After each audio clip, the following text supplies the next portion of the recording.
If শব্দের বাংলা অর্থ হচ্ছে যদি। ইফ হচ্ছে একটি conditional word.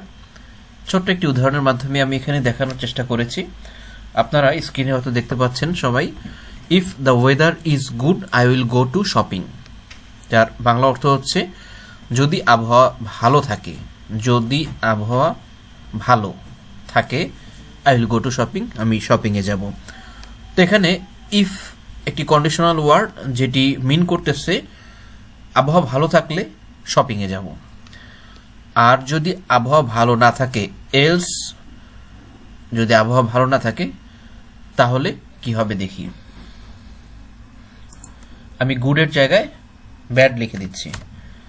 If the weather is bad, তাহলে কি আসবে দেখি, I will stay at home. তার মানে আবহাওয়া খারাপ থাকলে আমি বাসায় থাকবো, বাইরে যাব না। তো ইফ এলসের মাধ্যমে আমরা আসলে এটিই করতে পারি। সো আমি এখানে একটি ইংলিশ সেন্টেন্সের মাধ্যমে, ইংরেজি সেন্টেন্সের মাধ্যমে বোঝানো ট্রাই করেছি। এটা অন্যভাবেও দেখা যায়। তো চলুন আরও একটি উদাহরণের মাধ্যমে আমরা দেখা ট্রাই করি।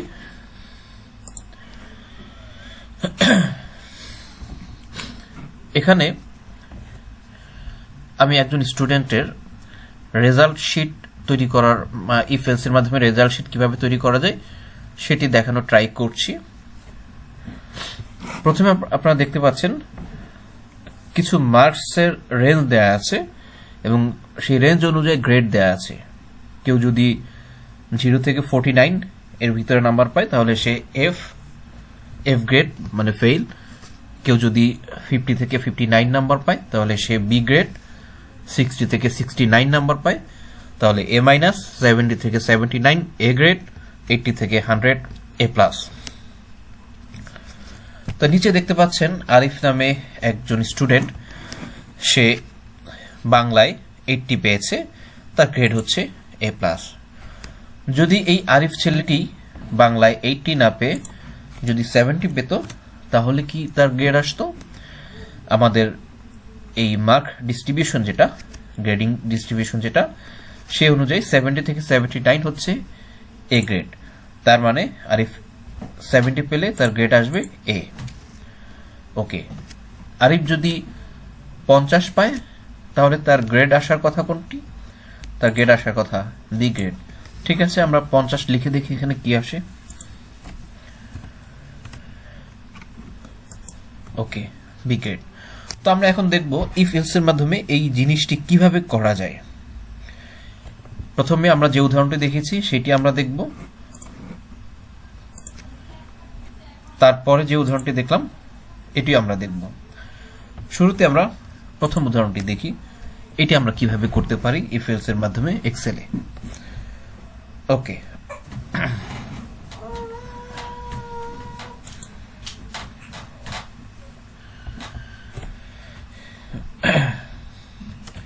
if the weather is, এটা হচ্ছে আমার কন্ডিশনাল বক্স, যেখানে আইদার গুড থাকতে পারে, ব্যাড থাকতে পারে, অন্য যে কোনো ওয়ার্ড থাকতে পারে, সেটার উপর বেস করে একটি রেজাল্ট আসবে। আমি হাইলাইট করে দিচ্ছি বোঝার জন্য। ওকে, আমার রেজাল্ট দেখাবে এখানে, কন্ডিশনাল ওয়ার্ডটি থাকবে এখানে, এখানে যে ওয়ার্ড থাকবে সেটির উপর বেস করে এখানে একটি রেজাল্ট আসবে।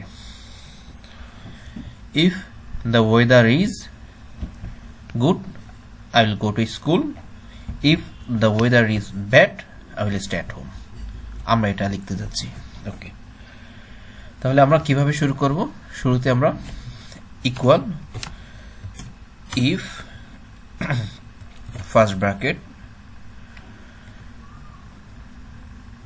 বি কলামের 4 নাম্বার সেলে যেটা থাকবে সেটার উপর বেস করে বি কলামের 4 নাম্বার সেল সিলেক্ট করব। এখন ইকুয়াল, এখানে if the weather is good, যদি গুড থাকে তাহলে একটা রেজাল্ট দেখাবে, আর যদি ব্যাড থাকে তাহলে অন্য একটি রেজাল্ট দেখাবে। ওকে, তাহলে বিফোর ইকুয়াল, যদি গুড থাকে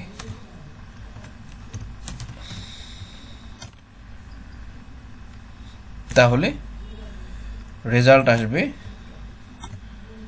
I will go to school.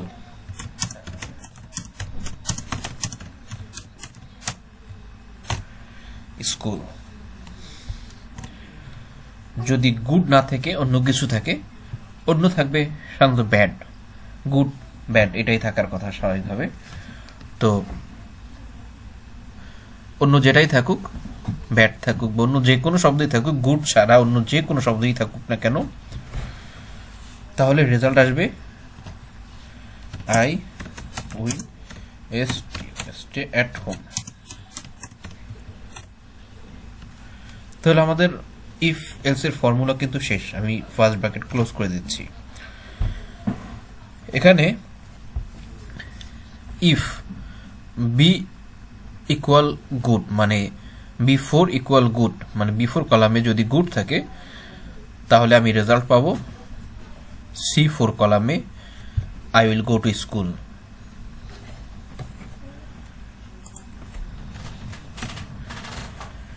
যদি গুড ছাড়া, বিফোর কলামে গুড ছাড়া অন্য যে কোনোটাই থাকে, মানে গুড এলস অন্য যে কোনো একটি শব্দ থাকলে রেজাল্ট আসবে I will stay at home. I will stay at home. তো আমাদের ফর্মুলা বসানো হয়ে গেছে, দেখা যাক কি রেজাল্ট আসে। এখানে রেজাল্ট আসছে I will stay at home. যেহেতু আমার বিফোর কলামে কোনো কিছুই বসানো নাই, গুড যেহেতু গুড শব্দটি বসানো নাই, এই জন্য by default I will stay at home শব্দটি এসেছে। তো আমি যদি এখানে গুড শব্দটা বসাই তাহলে সে রেজাল্ট কি দেওয়ার কথা, I will go to school. দেখা যাক কি আসে। চলে আসছে I will go to school. তো আশা করি বিষয়টি বুঝতে পেরেছেন। তো আমি এখানে যদি আবার ব্যাড লিখে দিই তাহলে চেঞ্জ হয়ে I will stay at home চলে আসছে। সো এক্সেলে ইফ এলস এর কাজটাই হচ্ছে এমন, যদি একটা কন্ডিশনের উপর বেস করে একটা রেজাল্ট আসে এবং সেটা যদি না হয় তাহলে অন্য একটি রেজাল্ট আসবে। ইফ যদি এটা হয় তাহলে এটা হবে, আর না হলে অন্য আরেকটি রেজাল্ট। আশা করি বিষয়টি বুঝতে পেরেছেন।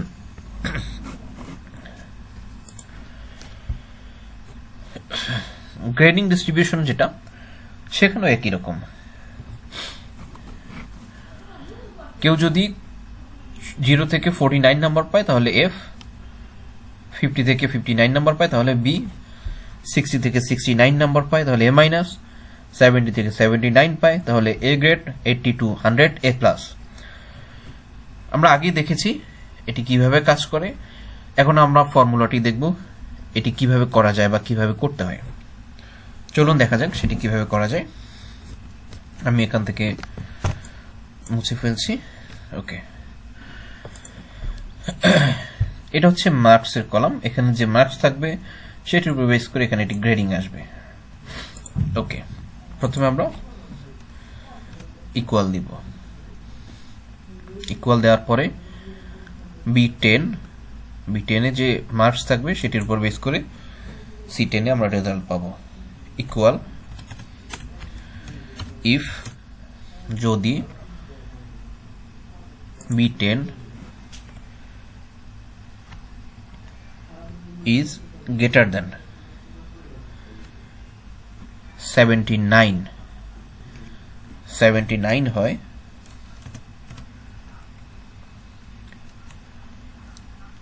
তাহলে রেজাল্ট আসবে এ প্লাস।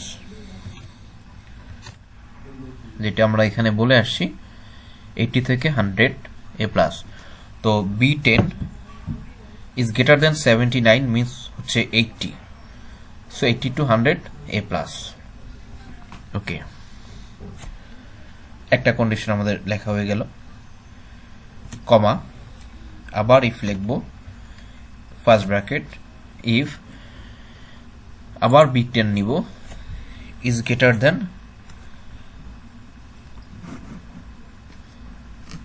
69 হয় তাহলে এ গ্রেড। কারণ আমরা এখানে বলেছি 70 থেকে 79 হচ্ছে এ, তো 69 এর বড় হচ্ছে 70, মানে B10 ইজ গ্রেটার দেন 69, মানে 69 এর থেকে বড় মানে হচ্ছে 70, 70 থেকে 79 হচ্ছে এ। ওকে, আবার 79 এর চেয়ে বড় যখনই হবে তখন সে এ প্লাসে চলে যাবে, যেটা আগের কন্ডিশনে আমরা দেখিয়েছি।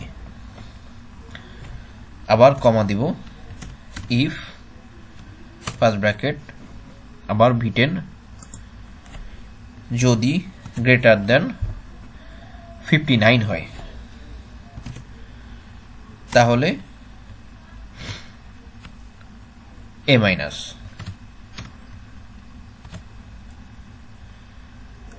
আবার কমা দিব, ইফ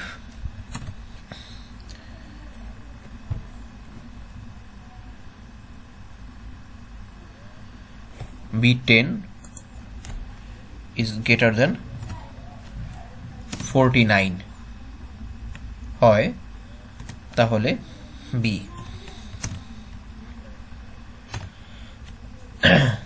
আমরা এখানে সবগুলো কন্ডিশনই দেখিয়েছি। আমি যদি শেষ থেকে আরেকবার একটু বোঝানোর ট্রাই করি বা বোঝার ট্রাই করি, আমরা এখানে বলেছি if B10 is greater than 49 তাহলে বি, যেটা আমাদের এই কন্ডিশনটাকে ফিল আপ করে। 49 এর চেয়ে বড় তার মানে হচ্ছে 50, তো 50 থেকে 59 পর্যন্ত হচ্ছে বি। তার আগের কন্ডিশনটা দেখুন, এখানে বলা হচ্ছে B10 যদি 59 থেকে বড় হয়, এখানে 49 এর চেয়ে B10 হচ্ছে 49 এর চেয়ে বড় এবং সেটি হচ্ছে 59 পর্যন্ত থাকবে। আগের কন্ডিশনে 59 থেকে যখনই বড় আসবে রেজাল্ট তখনই সে বলবে এ মাইনাস। তার আগের কন্ডিশনে এখানে যে ইয়েটা 59 যেটা, সেটা 59 এর থেকে গেটার মানে হচ্ছে 60 থেকে সে শুরু হয়ে 69 পর্যন্ত চলে গেছে এ মাইনাস। তার আগের কন্ডিশনে কি বলা হয়েছে, যদি 69 থেকে বড় হয় তাহলে হবে এ। ঠিক একইভাবে যদি 79 থেকে বড় হয় তাহলে এ প্লাস। আমাদের সবগুলো কন্ডিশন এখানে বসানো হয়েছে মার্কসের উপর ভিত্তি করে, মার্কস ডিস্ট্রিবিউশনের উপর ভিত্তি করে। যদি এগুলোর কোনোটির মধ্যে না পড়ে তাহলে হবে এফ। 0 থেকে 49 হচ্ছে এফ। তো এখন এই কন্ডিশনগুলো বসানোর পরে এগুলো হচ্ছে ইফ যদি এটা হয় তাহলে এইটা এ প্লাস, ইফ যদি এটা হয় তাহলে এ গ্রেড, ইফ যদি এটা হয় তাহলে এ মাইনাস, ইফ যদি এটা হয় তাহলে বি, এলস অন্যথায় হবে হচ্ছে এফ। তো আমার ফর্মুলা লেখা শেষ। এখন আমি যে কয়টা ফার্স্ট ব্র্যাকেট দিয়েছি সবগুলোকে ক্লোজ করে দেব।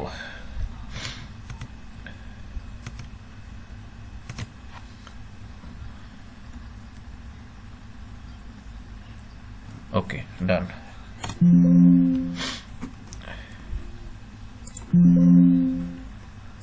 এখানে একটি ভুল হয়েছে, আমি এফ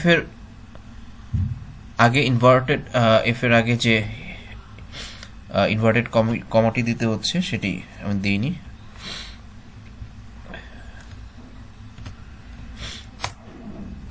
চলে আসছে এফ। কেন চলে আসছে এখানে? কারণ আমার B10 কলামে কোনো রেজাল্ট নাই বা কোনো কিছু বসানো নেই, যেটি আমি আগেই বলেছি যে এই কন্ডিশনগুলোর বাইরে যেটাই থাকুক রেজাল্ট সে শো করবে এফ। ওকে, তো আমি এখানে নাম্বার বসিয়ে দেখি। ধরি আরিফ পেয়েছে 65 পেলে তার রেজাল্ট আসার কথা এ মাইনাস চলে এসেছে, তার মানে আমাদের ফর্মুলাটা সঠিকভাবে কাজ করতেছে। যদি 80 বসাই তাহলে তার এ প্লাস পাওয়ার কথা। ওকে, এ প্লাস, দ্যাটস গুড। যদি 79 পায় তাহলে এ গ্রেড থাকার কথা। ওকে, যদি 70 পায় তাহলে এ গ্রেড থাকার কথা।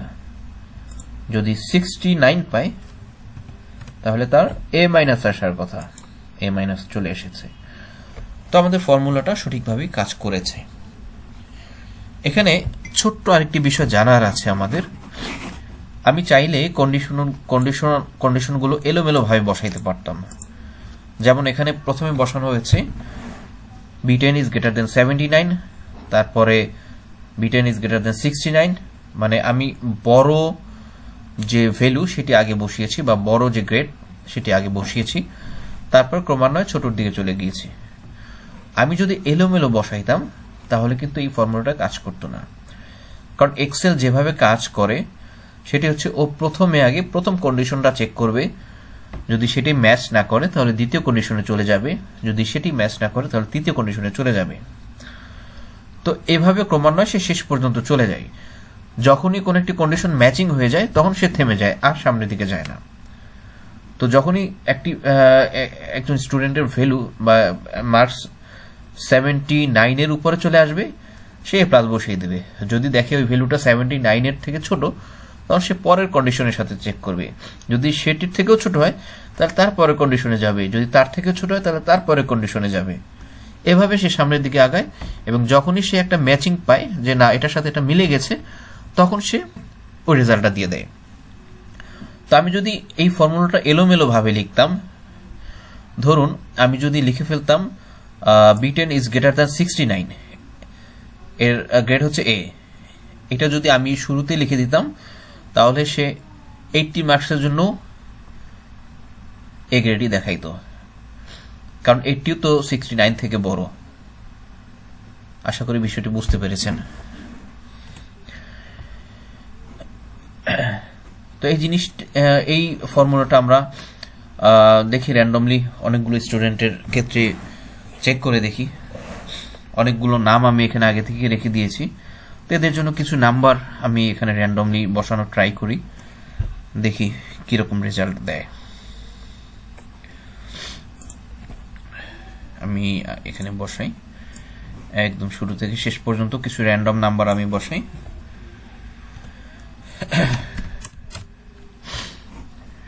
র্যান্ডম বিটুইন, আমি 2 ডিজিটের কিছু নাম্বার এখানে বসাই, 12, 20 to 100। ওকে ওকে,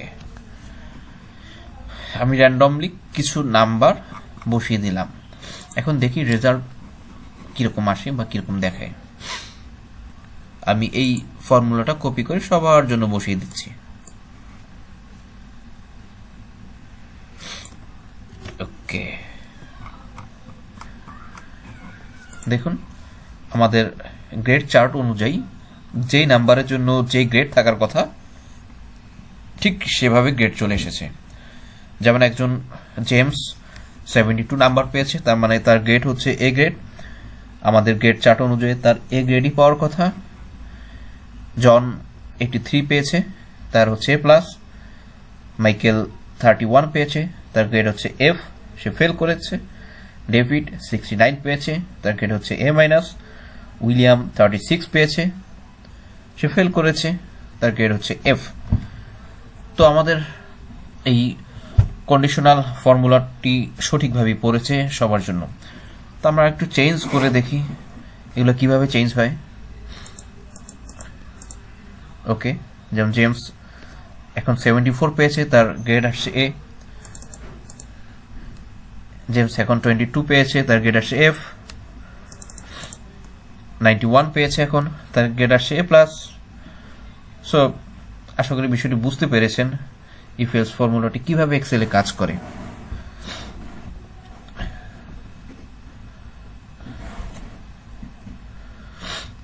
এইভাবে আপনারা অন্য যে কোনো ইফ বা ইফ এলস রিলেটেড অন্য যে কোনো বিষয়ে আপনারা এই ফর্মুলাটি অ্যাপ্লাই করতে পারেন। সেটা যত বড় চার্টই হোক না কেন, যত বড় ডাটাই হোক না কেন, আপনারা সঠিকভাবে আশা করি করতে পারবেন।